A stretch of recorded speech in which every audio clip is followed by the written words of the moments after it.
Breaking news Janasena MLA Arava Sridhar పై లైంగిక వేధింపుల ఆరోపణలు వచ్చాయి. రైల్వే కోడూరు ఎమ్మెల్యే అరవ శ్రీధర్ పై వైసీపీ ఎక్స్ లో పోస్ట్ చేసింది. వీడియో కాల్, వాట్సాప్ చాట్ ను పోస్ట్ చేసింది. ప్రభుత్వ ఉద్యోగిని భయపెట్టి ఏడాదిన్నరగా ఎమ్మెల్యే అత్యాచారం చేశారంటూ వైసీపీ ఆరోపిస్తోంది.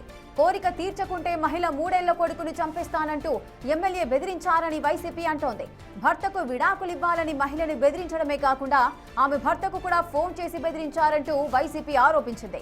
ఎమ్మెల్యే అరవ శ్రీధర్ వల్ల మహిళ గర్భవతి కూడా అయిందని, ఆమెను బెదిరించి ఎమ్మెల్యే అబార్షన్ చేయించారని వైసీపీ ఆరోపణలు చేసింది.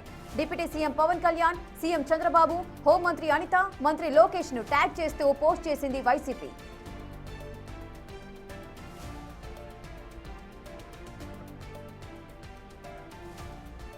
ఇసుక జనసేన ఎమ్మెల్యే అరవ శ్రీధర్ పై లైంగిక వేధింపుల ఆరోపణలతోచాయి. అటు రైల్వే కోడూరు ఎమ్మెల్యే అరవ శ్రీధర్ పై వైసీపీ ఎక్స్ లో పోస్ట్ చేసింది. ఇక ఎక్స్ కి సంబంధించిన డీటెయిల్స్ మనం చూద్దాం. అటు ఎక్స్ లో అటు వీడియో కాల్, వాట్సాప్ చాట్ ను కూడా పోస్ట్ చేసింది వైసీపీ. ప్రభుత్వ ఉద్యోగిని భయపెట్టి ఏడాదిన్నరగా ఎమ్మెల్యే అత్యాచారం చేశారంటూ కూడా వైసీపీ ఆరోపిస్తోంది.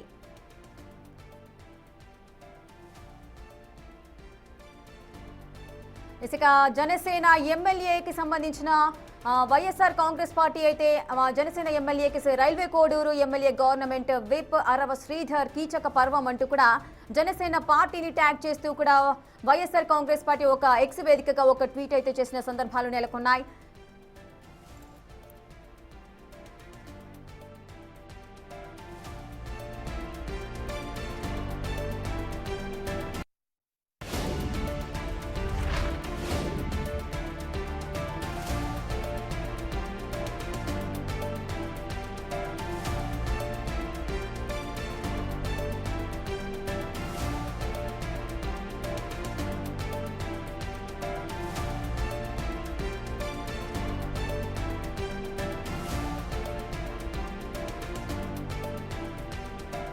ఇసుక వైఎస్ఆర్ కాంగ్రెస్ పార్టీ అధికారిక వెబ్సైట్ నుంచి జనసేన ట్యాగ్ చేస్తూ రైల్వే కోడూరు ఎమ్మెల్యే అరవ శ్రీధర్ పై వైసీపీ ఎక్స్ లో పోస్ట్ చేసిన సందర్భాలు నెలకొన్నాయి. సో దాంట్లో ఆయన పైన లైంగిక ఆరోపణలు చేస్తూ కూడా కీలకమైన అటు వాట్సాప్ చాట్ కానీ వీడియోస్ ను కూడా బయట పెడుతున్నారు.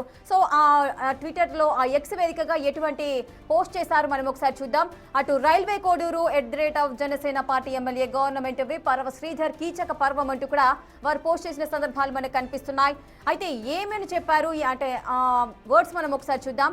ఫేస్బుక్ పరిచయాన్ని ఆసరాగా చేసుకుని మహిళా ఉద్యోగినిపై వేధింపుల పర్వం. ప్రభుత్వ ఉద్యోగిని భయపెట్టి ఏడాదిన్నరగా అత్యాచారం చేశారు జనసేన ఎమ్మెల్యే అరవ శ్రీధర్. అటు తల్లిదండ్రులు లేని మహిళా ఉద్యోగిని భయపెట్టి లోబర్చుకున్నాడు ఎమ్మెల్యే అరవ శ్రీధర్. కోరిక తీర్చకుంటే మహిళా ఉద్యోగిని 3 ఏళ్ల కొడుకును, అయితే ఆ మహిళా ఉద్యోగికి 3 ఏళ్ల కొడుకున్నాడు అని చెబుతున్నారు. సో ఆ కొడుకును కూడా చంపేస్తాను, నా కోరిక తీర్చాలి అంటూ కూడా ఆయన బెదిరింపులకు పాల్పడ్డాడంటూ కూడా ఎక్స్ వేదికగా ఎమ్మెల్యే పైన ఆరోపణలు అయితే చేస్తున్నారు. తాను ఎమ్మెల్యేను ఏదైనా చేయగలనని మహిళపై వేధింపులు అయితే చేస్తున్నారు. కోరిక తీర్చాలంటూ వేధింపులు చేస్తుంటారు. సో ఫోన్ కాల్స్ కూడా చేశారు. ఎమ్మెల్యే వేధింపులకు భయపడ్డాది మహిళా ఉద్యోగిని. ఆ తర్వాత పెళ్లి చేసుకుంటా అంటూ మహిళకు మాయ మాటలు చెప్పి లోబర్చుకున్నారు. తన భర్తకు విడాకులు ఇవ్వాలంటూ మహిళపై మళ్లీ బెదిరింపులు. సో ఈ విధంగా ప్రభుత్వ ఉద్యోగిని ఎవరైతే ఉన్నారో ఆమెకు సంబంధించి ఈ విధంగా ఎమ్మెల్యే ఆరోపణలు చేస్తూ ఎమ్మెల్యే ఈ విధంగా హరాస్మెంట్ చేశారంటూ కూడా వైసీపీ తన అధికారిక ఎక్స్ హ్యాండిల్లో ఈ విధమైన పోస్టులు అయితే చేసింది. మరి దీనికి సంబంధించి మరి జనసేన ఎమ్మెల్యే అరవ శ్రీధర్ ఏ విధంగా స్పందిస్తారు, జనసేన పార్టీ ఏ విధంగా స్పందిస్తుంది అనేది చూడాలి. మరి ఈ ఆరోపణలు చేయడానికి గల కారణాలేంటి, దీనికి సంబంధించిన వివరాలు కూడా రావాల్సిన పరిస్థితులు అయితే నెలకొన్నాయి. సో ఒక మహిళను వేధింపులకు గురి చేస్తూ కూడా ఈ విధంగా తనకున్న 3 ఏళ్ల కొడుకును కూడా నేను చంపేస్తాను, నా కోరిక తీర్చాలంటూ కూడా అరవ శ్రీధర్ ఈ విధంగా ఆయన హరాస్మెంట్ చేశారు ఆ మహిళను అంటూ కూడా వారు ట్విట్టర్లో ఎక్స్ వేదికగా పోస్ట్ చేసిన సందర్భాలు నెలకొన్నాయి. అసలు ఏం జరిగింది, ఈ ఆరోపణలకు సంబంధించిన పూర్తి వివరాలు మా ప్రతినిధి రాజేష్ అందిస్తారు. రాజేష్, జనసేన ఎమ్మెల్యే అరవ శ్రీధర్ పై లైంగిక వేధింపులు అయితే వస్తున్నాయి. సో ఎక్స్ వేదికగా వైసీపీ ఆరోపణలు చేస్తోంది. అసలు ఏం జరిగింది, దీనికి సంబంధించిన డీటెయిల్స్ ఏంటి? రైల్వే కోడూరు ఎమ్మెల్యే జనసేన ఎమ్మెల్యేగా ఉన్నటువంటి అరవ శ్రీధర్ మీద లైంగిక వేధింపులకు సంబంధించినటువంటి ఒక కీలక పోస్టుని వైఎస్ఆర్ కాంగ్రెస్ పార్టీ తన సోషల్ మీడియా అకౌంట్ ఎక్స్ ద్వారా విడుదల చేసింది. విడుదల చేయడం కాదు, కొంత ముందుగానే 3 గంటల కీలక అప్డేట్ అంటూ ఒక ముందస్తుగానే ఒక పోస్ట్ పెట్టి తర్వాత ఆ అరవ శ్రీధర్కు సంబంధించినటువంటి ఈ అంశం లైంగిక వేధింపులకు సంబంధించిన వీడియోని వైఎస్ఆర్ కాంగ్రెస్ పార్టీ తన సోషల్ మీడియా అకౌంట్ ద్వారా విడుదల చేసింది. అయితే ఇప్పటి వరకు ఎమ్మెల్యే అరవ శ్రీధర్ ఇప్పుడు ఈ ఇష్యూ మీద స్పందించలేదు. కేవలం ఏఐ ఆర్టిఫిషియల్ ఇంటెలిజెన్స్ ద్వారా ఇలాంటి వీడియోలు చిత్రీకరిస్తున్నారంటూ చాలా సన్నిహితుల వద్ద అరవ శ్రీధర్ చెప్పినట్టు తెలుస్తుంది. అయితే ఆ మహిళ ఆడియో ఆమె మాట్లాడినటువంటి బయటికి వచ్చినట్టు తెలుస్తుంది. అరవ శ్రీధర్తో గత కొన్ని రోజులు కంటే దాదాపు ఏడాదిన్నర కాలంగా అరవ శ్రీధర్ అధికారాన్ని అడ్డుపెట్టుకుని ఎమ్మెల్యేని బెదిరిస్తూ లైంగిక వేధింపులకు పాల్పడుతున్నారు. ఆ లైంగిక కోరిక తీర్చపోతే తనకున్నటువంటి 3 సంవత్సరాల పిల్లాన్ని కూడా చంపేస్తానంటూ బెదిరిస్తున్నాడంటూ అరవ శ్రీధర్కు సంబంధించినటువంటి అంశాలను వైసీపీ ప్రస్తావించింది. అంతేకాదు ఆ మహిళ ఎవరైతే ప్రభుత్వ ఉద్యోగిగా చెబుతున్నారో ఎమ్మెల్యే వేధింపులకు గురవుతున్నటువంటి మహిళా ఉద్యోగిని భర్తను కూడా ఎమ్మెల్యే అరవ శ్రీధర్ వేధిస్తున్నాడు, భయపెట్టాడంటూ కూడా వైసీపీ అయితే చెప్పుకొచ్చింది తన సోషల్ మీడియా అకౌంట్ లో.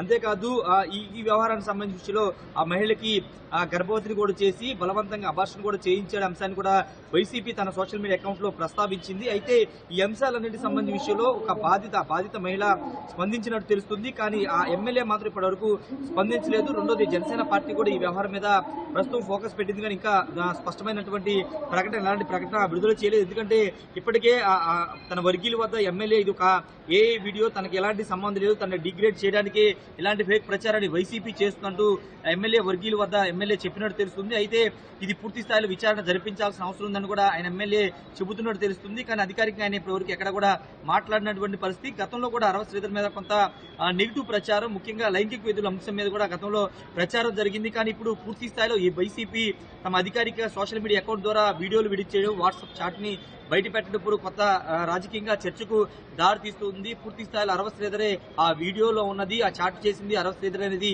వైసీపీ బలంగా పోస్ట్ చేస్తున్న నేపథ్యంలో ఇప్పుడు వరకైతే ఎమ్మెల్యే అయితే స్పందించాల్సిన అవసరం ఉంది. మరోవైపు బాధిత మహిళ ఒక సెల్ఫీ వీడియోని రిలీజ్ చేసినట్టు తెలుస్తుంది. ఆ వీడియో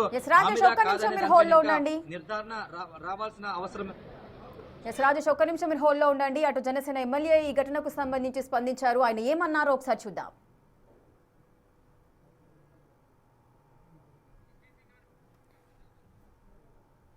అటు జనసేన ఎమ్మెల్యే నేను రైల్వే కోడూరులో గవర్నమెంట్ జాబ్ చేస్తూ ఉంటాను. గత సంవత్సరంన్నర ముందు జూన్ 14, 2024లో రైల్వే కోడూరు ఎమ్మెల్యే అయిన అరవ శ్రీధర్ గారికి నేను కంగ్రాచ్యులేషన్స్ చెప్దామని చెప్పేసి ఫేస్బుక్ ద్వారా మెసేజ్ చేయడం జరిగింది. అతను మొదటి రోజు అయినా సరే నాతో 2-3 గంటలు మాట్లాడారు. లాస్ట్లో అతని నెంబర్ నాకు ఇచ్చి నా నెంబర్ అతను తీసుకున్నారు. టెలిగ్రామ్ అనే యాప్లో నాకు మెసేజ్ చేశారు. నా గురించి అంతా తెలుసుకుంటూ వచ్చారు. అంటే నువ్వేం చేస్తూ ఉంటావు, ఎక్కడ ఉంటావు, నీకు పెళ్ళయిందా, నీ భర్త ఏం చేస్తాడు, పిల్లలు ఉన్నారా, ఇదంతా తెలుసుకుంటూ వచ్చారు. నా భర్త నాకు దూరంగా ఉంటున్నాడు అనేసి తెలుసుకున్నారు. నేను నా బాబుతో ఉంటాననేసి నేను చెప్పాను.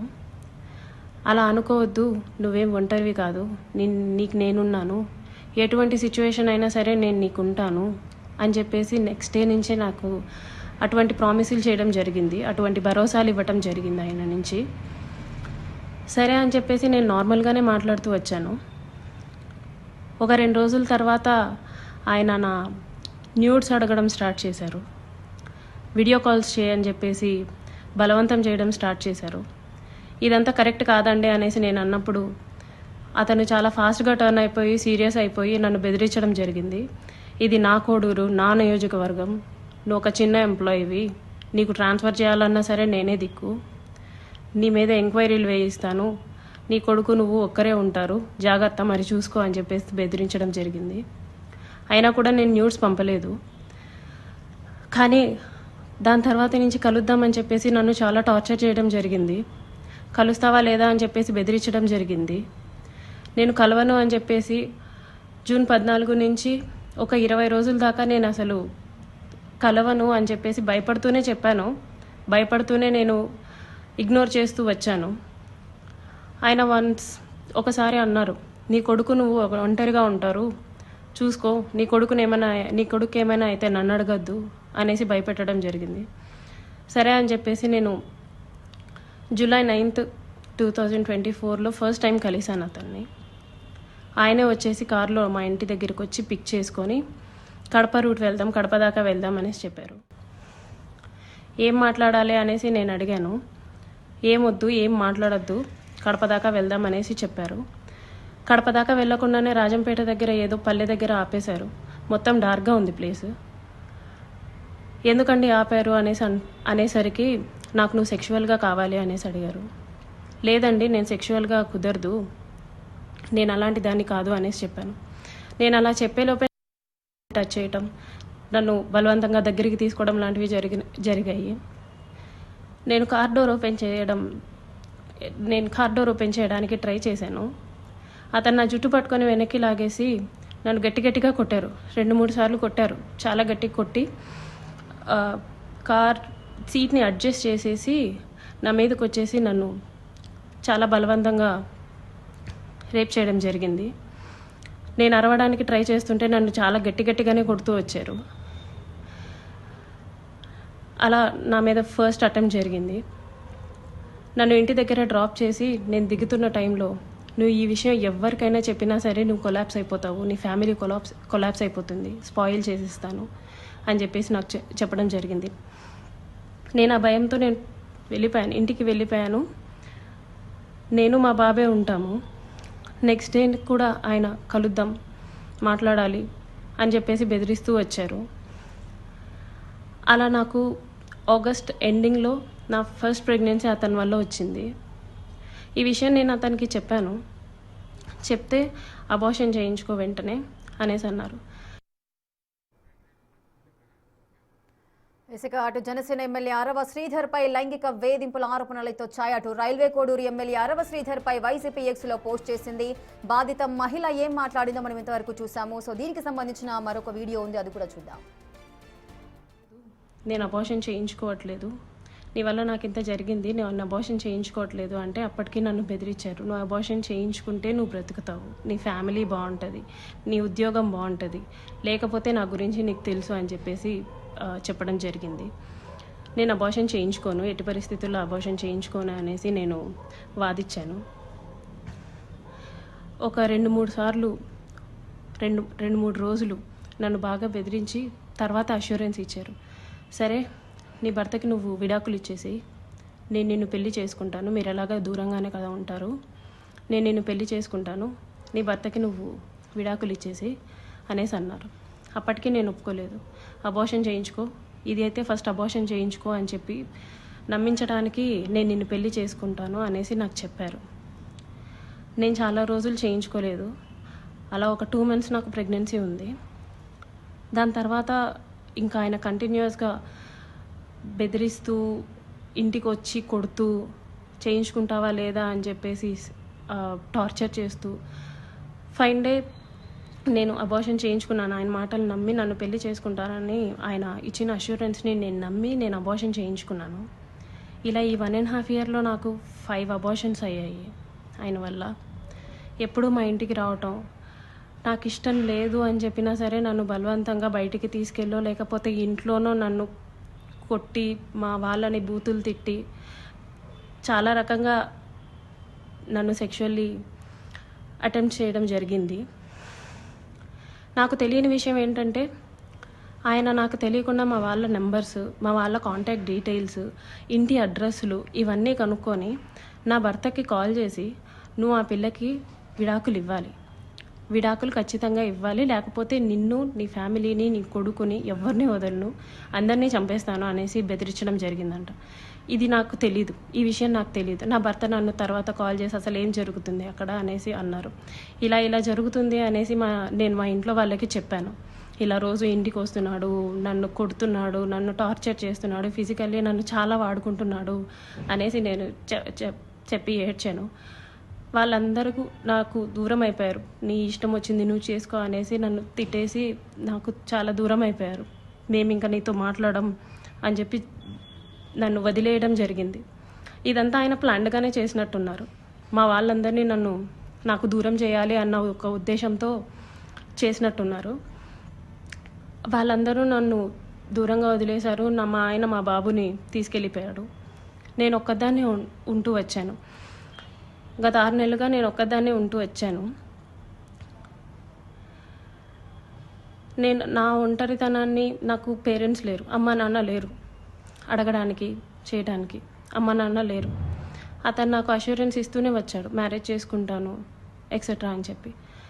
ఇలా వీళ్ళందరూ దూరం అయిపోయి నా గురించి ఎవ్వరూ అడగడానికి కూడా లేరు అని ఆయనకి ఒక క్లారిటీ వచ్చిన తర్వాత ఈ 1.5 year నాతో ఉండి నన్ను ఇష్టం వచ్చినట్టు సెక్షువల్లీ వాడుకొని లిటరల్లీ నన్ను కొట్టి బలవంతంగా చాలా అంటే చాలాసార్లు చేసి January 7, 2026 ఒక 20 days ముందు